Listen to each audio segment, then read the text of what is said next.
Good morning children. चलिए आज हम पुनः बाबू गुलाब राय रचित भारत की सांस्कृतिक सांस्कृतिक एकता पाठ का अध्ययन करें। बच्चों, अब तक हम लोगों ने जाना कि कुछ हित चाहने वाले अर्थात जो स्वार्थ स्वार्थी लोग थे, हमारी एकता को खंडित करने का प्रयास किया। उसने अवर्ण सवर्ण हिंदू मुसलमान का भेद करके हमारी एकता को खंडित करने का प्रयास किया, जिससे कि हम संगठित न रह सके और वे विदेशी अपना उल्लू सीधा कर सके, अपना लाभ देख सके। हमें तोड़ने बिखेरने की कोशिश की गई, परंतु सब बेकार। आज भी सभी भारतीय एकता के सूत्र में बंधे हुए हैं। चलिए पाठ आगे पढ़ते हैं। हमारी भौगोलिक इकाई हिमालय पर्वत और सागर से है। हमारा जो ये भारत की जो भौगोलिक इकाई है, हम लोग पढ़ते हैं उत्तर में हिमालय पर्वत और दक्षिण में हिंद महासागर, पूरब में बंगाल की खाड़ी, पश्चिम में अरब सागर। तो वही हमारी भौगोलिक इकाई बताया जा रहा है कि हिमालय पर्वत और सागर से है। उसे छिन्न भिन्न किया गया है। कुछ स्वार्थी लोगों ने उसे छिन्न भिन्न करने का प्रयास किया। इसमें कुछ राजनीतिक स्वार्थ भी सहायक हुए। कुछ राजनीतिक स्वार्थ के कारण भी उसे छिन्न भिन्न करने का प्रयास किया गया। प्राचीन काल में राष्ट्रता की धारा अबाधित तो नहीं रही है। आंतरिक द्वेष कभी कभी प्रबल होते हैं। माने प्राचीन काल में राष्ट्र के प्रति जो देशभक्ति की भावना है वह अबाधित तो नहीं रही। ऐसा नहीं है कि वह बाधा रहित रही। आंतरिक द्वेष कभी कभी प्रबल, कभी कभी आंतरिक द्वेष, राज्यों में ही द्वेष ईर्ष्या की भावना प्रबल हो उठती थी। किंतु भारतवासी एक छत्र सार्वभौम राज्य से अपरिचित नहीं थे।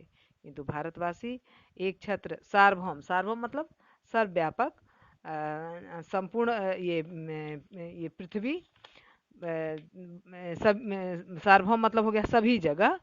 किंतु भारतवासी एक छत्र सार्वभौम राज से अपरिचित नहीं थे।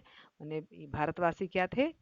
सभी जगह हमारा एक छत्र राज्य कायम हो, इससे ऐसी बात नहीं है कि अपरिचित नहीं थे। राजसूय, अश्वमेध आदि यज्ञ ऐसे ही राज्य की स्थापना के ध्येय से किए जाते थे। मैंने राजसूय यज्ञ और अश्वमेध यज्ञ, जो घोड़ा छोड़ा जाता था और वह घोड़ा जहाँ तक जाता था उससे क्या युद्ध, अगर कोई घोड़ा को पकड़ लेता था तो उसे युद्ध करके राज्य को जीता जाता था।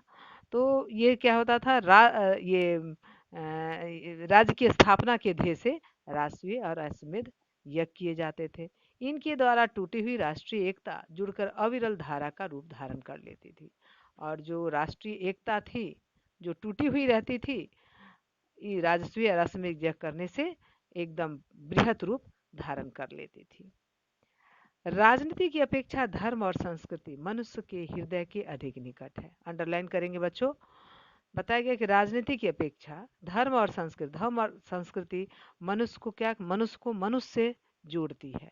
मनुष्य में को सद्भावना की सीख देती है, सौहार्द की भावना की सीख देती है, उसे नैतिक नैतिक मानवीय मूल्यों से पोषित करती है। लेकिन राजनीति क्या है?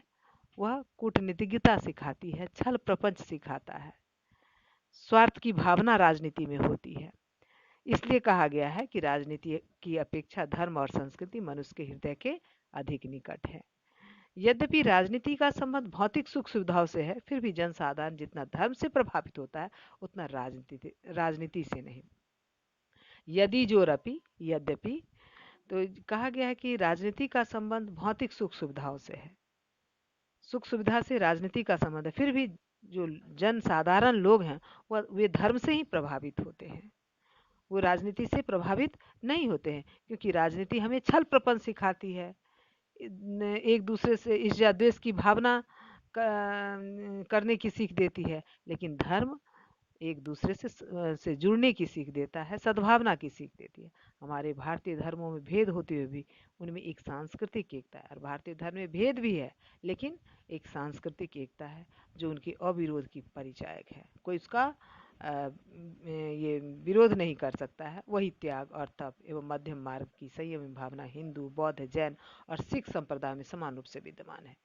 माने हिंदू में भी, बौद्ध में भी, जैन में भी, सिख में भी क्या है? त्याग है, त्याग की भावना है, परोपकार की भावना है, तप करने की भावना है, और मध्यम मार्ग में जो संयम की भावना है, बर्दाश्त करने की जो भावना है, वह सभी धर्मों में, इन सभी धर्मों में समान रूप से एक धर्म के आराध्य दूसरे धर्म के महापुरुष के रूप में स्वीकार किए गए हैं। एक धर्म में जो आराध्य हैं वो दूसरे धर्म के महापुरुष भी हुए हैं। भगवान बुद्ध तो अवतार ही माने गए हैं।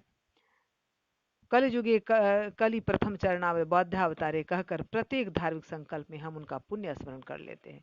कलियुगे कली प्रथम चरणे बौद्धावतारे, अगर हम कोई भी धार्मिक संकल्प लेते हैं तो इसको कह करके हम पुण्य रूप से स्मरण कर लेते हैं। भगवान ऋषभ देव का श्रीमद् भागवत में परम आदर के साथ उल्लेख हुआ है। ऋषभ देव जो जैन के तीर्थकर थे, ऋषभ देव तो श्रीमद् भागवत में उनका आदर के साथ नाम लिया जाता है। जैन ग्रंथों में भगवान राम और कृष्ण को तीर्थंकर नहीं तो उनमें से एक से नीचे का स्थान मिला। जैन धर्म में भगवान राम और कृष्ण को तीर्थंकर तो नहीं कहा गया, लेकिन एक स्थान नीचे उनको जरूर मिला है। यानी सभी धर्म एक दूसरे से जुड़ा हुआ है, जोड़ने का कार्य करता है। चलिए बच्चों, अब गृह कार्य नोट करेंगी। पहला प्रश्न, राजनीति की अपेक्षा धर्म और संस्कृति मनुष्य के हृदय के अधिक निकट है, कैसे? दूसरा प्रश्न, प्राचीन काल में एक छत्र सार्वभौम राज्य के लिए क्या किया जाता था? चलिए, आज के लिए इतना ही। धन्यवाद।